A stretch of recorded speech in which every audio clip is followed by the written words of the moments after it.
I hate this song. I hate this song. Ugh, I hate it.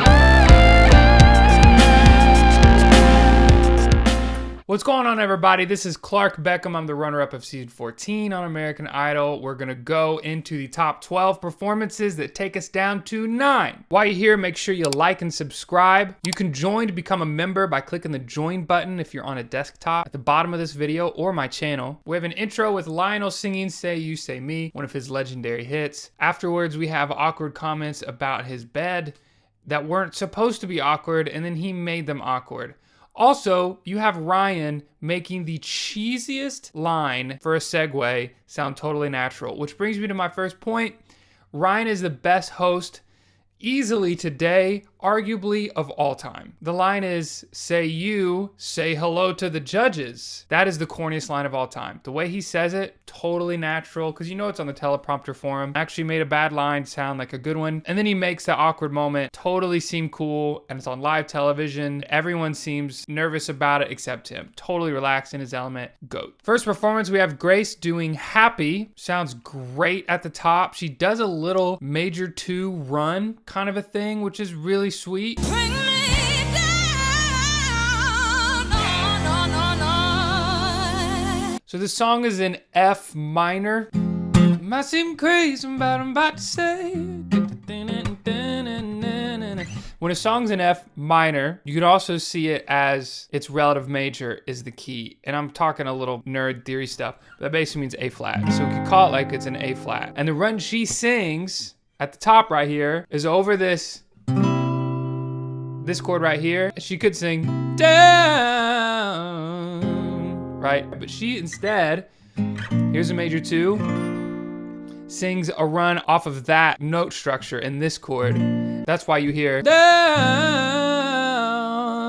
It's based off of this chord structure, a major 2, which is a cool chord with great non-diatonic, just cool notes in the chord that she sings herself over this chord. So it brings this really cool flavor that's not even being played by the band, but she brings with the note selection in her run that is off the beaten path, and I am all for it. Also very Tori Kelly. Arrangement was sick. The band is killing it. Chris Cooley and the band, they're doing what they do best. My one critique would be take a journey to those top belting notes. So don't just stay here like, this ain't crazy what I'm about to say.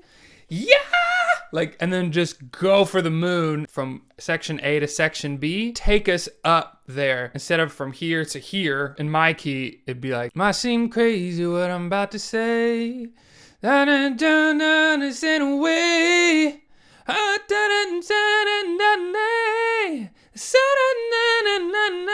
Now that we've gone there, now this next section, primed up for me to go to the moon, go wherever I want to go up those big notes, where I feel like she's staying right here and then boom, just going straight here. Build that path, that journey with us, and it can make it super epic. Willie's really good at this. Honestly, a pretty small critique for an overall great performance. Katie pushes back a little bit. It's like, what kind of artist are you though? I don't understand. Which is the most frustrating critique you can possibly get as an artist, period. Especially after a great performance. Like, what do you want? What do you want from me? The theme is Oscar songs. I picked an Oscar song and I killed it. The arrangement was great. And your critique is, who are you? I don't know. What do you want from me? She did a great performance of a pop song. I guess she's a pop artist. Like, I don't know how that's difficult to make that connection. I know how frustrating that is for Grace, especially after a great performance. Ava is next.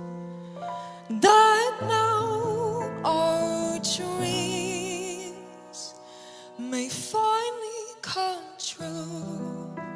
Who ends up getting cut. Ooh. I think American Idol was really trying to push her as the next big thing. Apparently America wasn't taking it so much, but it's also good to note that she's from the West Coast.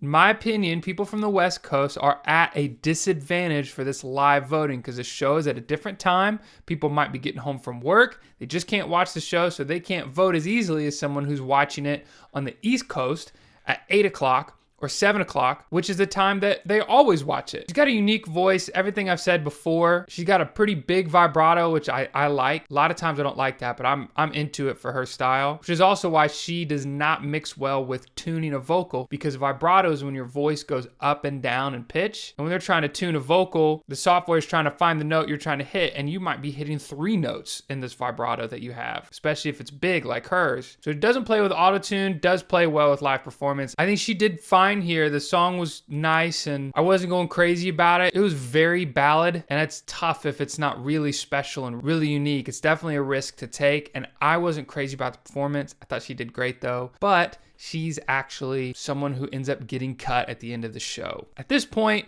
everyone who gets cut is gonna hurt because everyone's great. Everyone's great. I went through like, who would I be okay with getting cut? Pretty much nobody. Next is Caleb Kennedy. On the road again.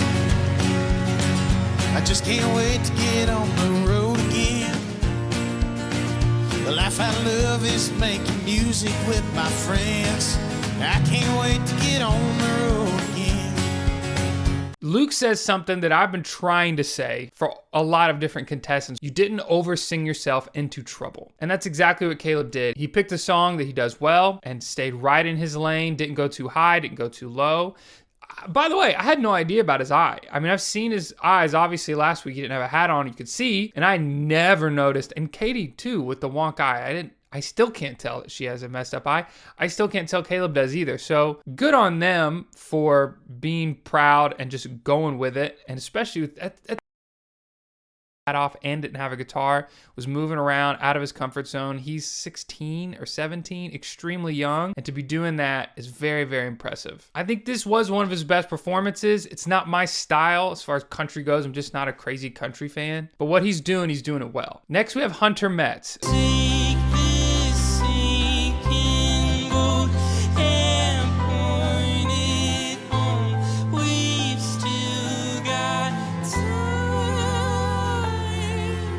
Boy, is this a moment. Picks another perfect song. Bobby Bones makes the comment, you should open your eyes more, make sure you make the occasional connection. It's very true. There's a lot of artists that don't, and it's fine. Like, they keep their eyes closed and they're just into it, and that's certainly comfortable. I get into that when I'm nervous. If I close my eyes, it's like no one's there. But it really is much more powerful if you can open your eyes. Like, Deshaun is always engaged with the audience, and you just feel like he's incredibly confident, and Bean's the same way. When people are really confident when they sing, their eyes are typically open. So there's a good comment to be made, and he does it too. He executes that, keeps his eyes open for a lot of the song. He decides to sing the harmony in the high falsetto part, so it's "We still got time." That's the melody, the original melody. He decides to sing the harmony to it, which is "We still got time," which is pretty, but sometimes people wait until the last one to do the higher one, but he just does it the whole time. I would have liked to see him do the normal one and then the higher one at the end. It's just for dynamics and arrangement. Had some really nice moments, but I thought the performance overall was barely discombobulated. Usually with him, it's a perfect full package where I see Hunter, the artist, and he executes it perfectly. This was actually one of the very few times that I heard him sing and perform and wasn't all in from top to bottom. Then he forgets the words for the last line and starts to cry right there on stage. You can see that it really affects him, and this is high pressure situation stuff. And he turns away and you can see he's crying. We are here on live TV and there is no hiding. And this was one of the most intense moments that I can ever remember on a live show of American Idol. Here's my thing. Forgetting the words, everyone has forgotten words. I don't care how good you are, what level you're at, everyone, every single one of those judges, I guarantee you, has forgotten words in an arena to one of their own songs. Lionel admits to it. He says he has, and it was a great moment. Everyone forgets words. Most contestants at this stage don't. You just see that they don't forget words at this point. But overall, if someone's a fan of yours and they're voting for you and you forget the words, are you going to lose their vote now that you just forgot the last line? No. Does it ruin the performance? No. It sucks and hurts so bad to have a performance you're proud of and then to just have a blunder, like a miss line or a miss note or a miss lyric. That sucks so bad. And I think that's what hurts more for him than actually hurting his chances at continuing in the show, which it did not. It did not hurt his chances, but it's really not a big deal to miss lyrics. You just got to fake it till you make it. You got to just say the wrong line like it's the right one. And if you would have done that, no one would have noticed. Maybe people would have, but it wouldn't have been something to talk about. When you mess up, whether you crack on stage, you do poorly vocally, or you forget words, whatever, you come off stage and you're distraught, or in his case, he's still on stage. People try to comfort you. For me personally, it means nothing when people just throw flattery at me like, no, hey, it made it better. It was more vulnerable. And that's true. You can absolutely make the argument that it made him seem more vulnerable and was fine and made it even better. When I've cracked on stage and someone been upset about it, afterwards like, no, it just sounded like more emotion, like you're really feeling it. And I know in the depth of my heart that they're lying just to make me feel better.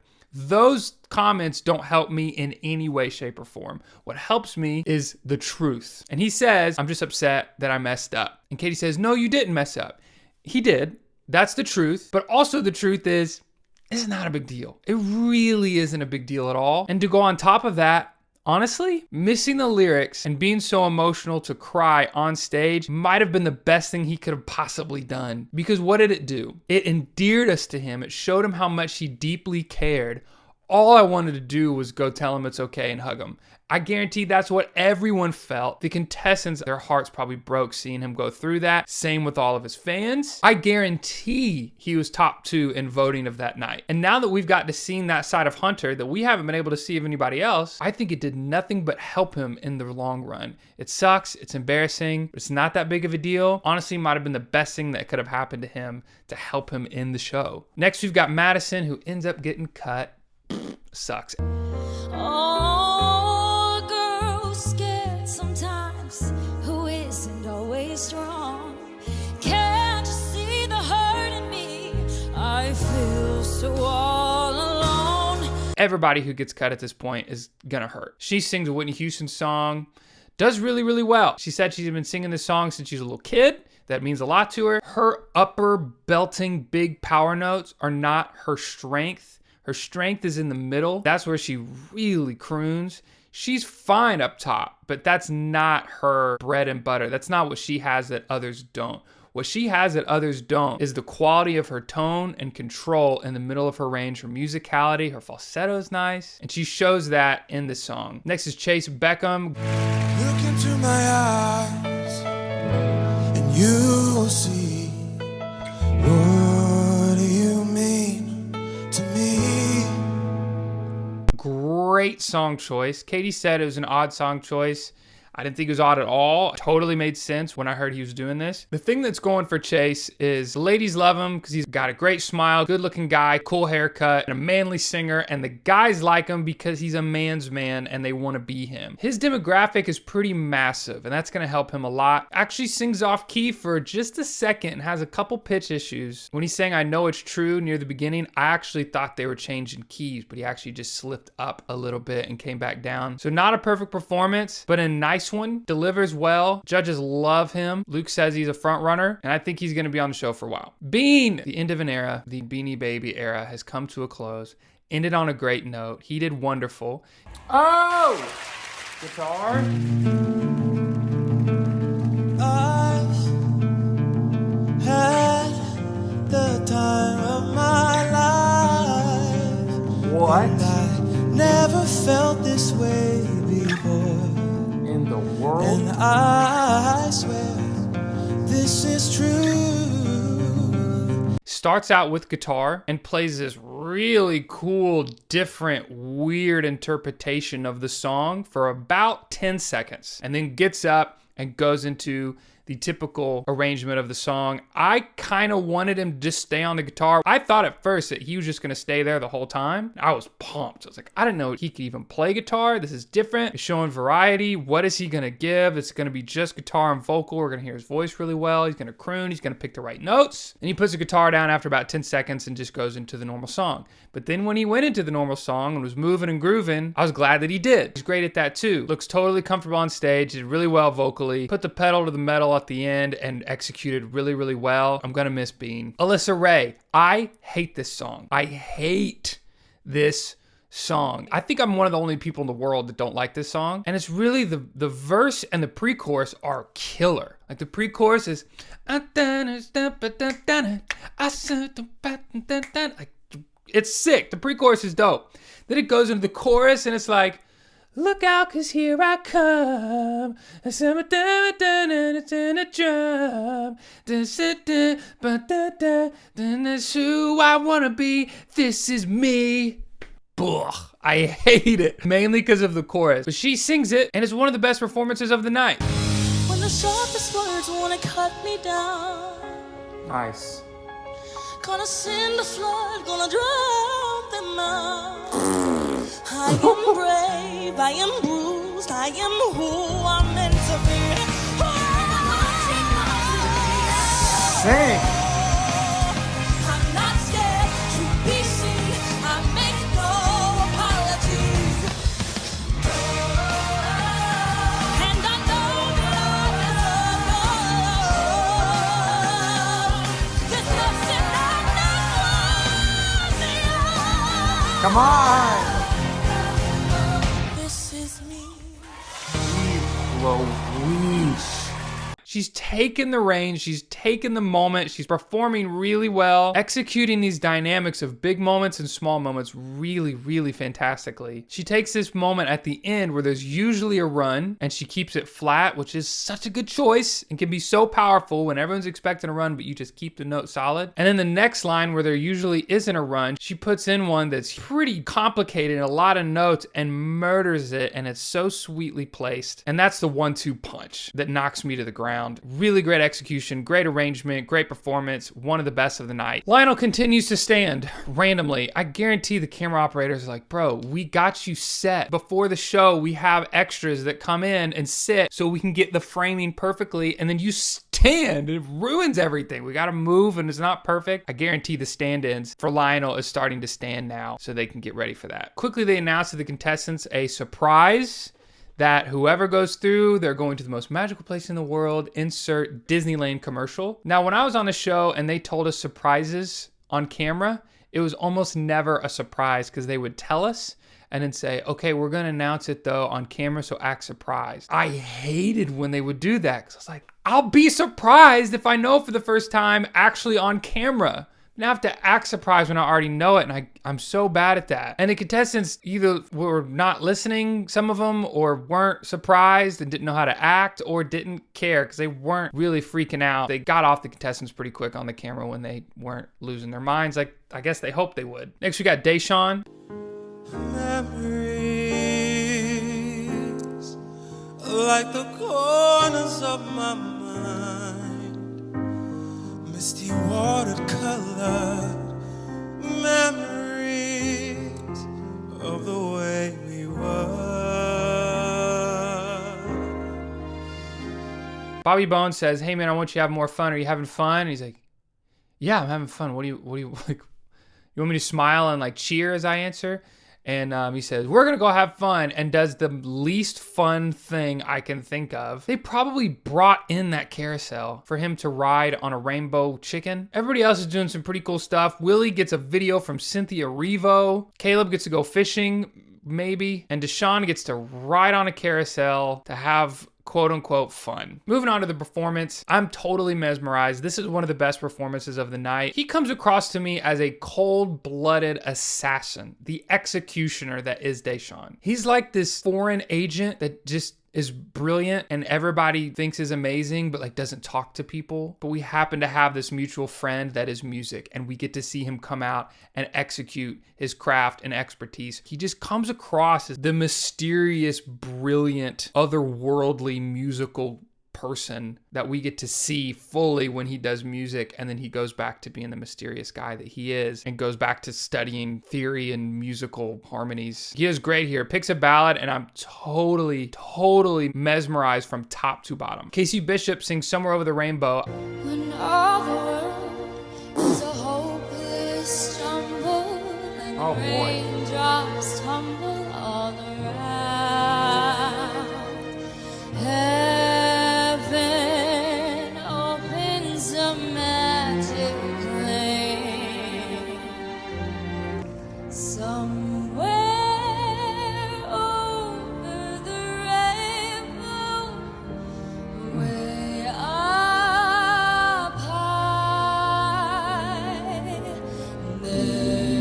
I am freaking out when I hear the song she's doing. I'm thinking this is going to be perfect. Please do not put big rock guitars in the background. They don't. They set her up for total success with a great arrangement, great moments in the song. And it's actually the very first time that I did not think she executed fully. She's got great moments. The first line about put me in the grave, but I don't think she executed the rest of the song like she usually does. There's some pitch issues here and there, which I've never heard from her. Still a great performance. So far, she's sung perfectly the entire show. And this one didn't quite deliver the hits that I was expecting her to deliver. Had some amazing moments though, and still an overall good performance. Cassandra Coleman is next. Wow, poise. Who's this singing? Seems like a different person entirely. How do I live and how do I breathe when you're not here? I'm Yes. suffocating. Yes. I wanna feel love run through my blood. Oh my God. Tell me, is this where I give it all up? For you, I'd have to risk it all. Wow. Totally relaxed, totally confident. I get the thing from her of, I'm in charge now. I sing this song and I'm great and this is how it's gonna go. You're gonna listen and you're gonna love it because I'm a beast. That's what I'm getting from her when she's singing. Not like she's looking down on us and being arrogant, but that she has that confidence of, this is my game, I'm in charge. Lionel says something about your fans having your back. That's a great point and a practical piece of advice. When you do see negative comments and you're tempted to fight back to that person right there, the better option is wait for your fans to do the dirty work. Let that happen. That keeps you out of the mud, and it's true that your fans will have your back and stick up for you, keep you going, and she does great. She goes through as well. Katie says, you are not what people think you are what you think you are. Yes and amen, prophetess. Lastly, we have Willie. Whoa, this was the best of the night. Weight on my shoulders, a bullet in my gun. Oh, I got eyes in the back of my head. Just in case I have to run.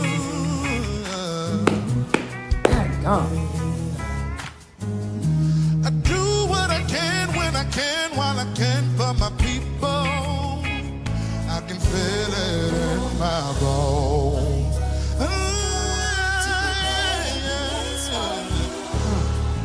I go to prepare a place for you.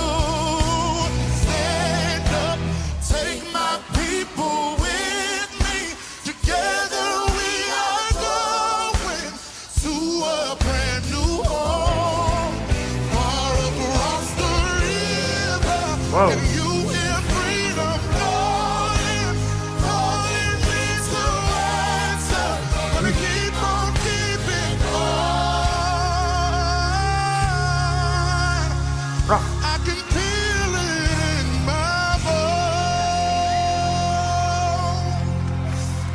bones. Ooh, ooh, wow. Willie's just on a different level than everybody else. His pitch is nuts, his control, and also the ability to just stand there with a straight stand and sing the runs and just pour emotion and have all the space in between. It's really about nailing a moment and then just standing there and having that open space that a lot of people won't let happen because they feel like they got to fill it. They feel like they got to put their energy in something. But he is giving us a masterclass on how to sing soulfully. I am taking notes to critique and to apply to myself. The key changes are nuts. He's of course staying right in line with every single one of them. He's very musical. He's completely aware of what's going on. Does not let the song run away from him. Run away. Oh, that's actually a song on my album called Light Year. It's available wherever you listen to music, and it sounds like this. In the morning.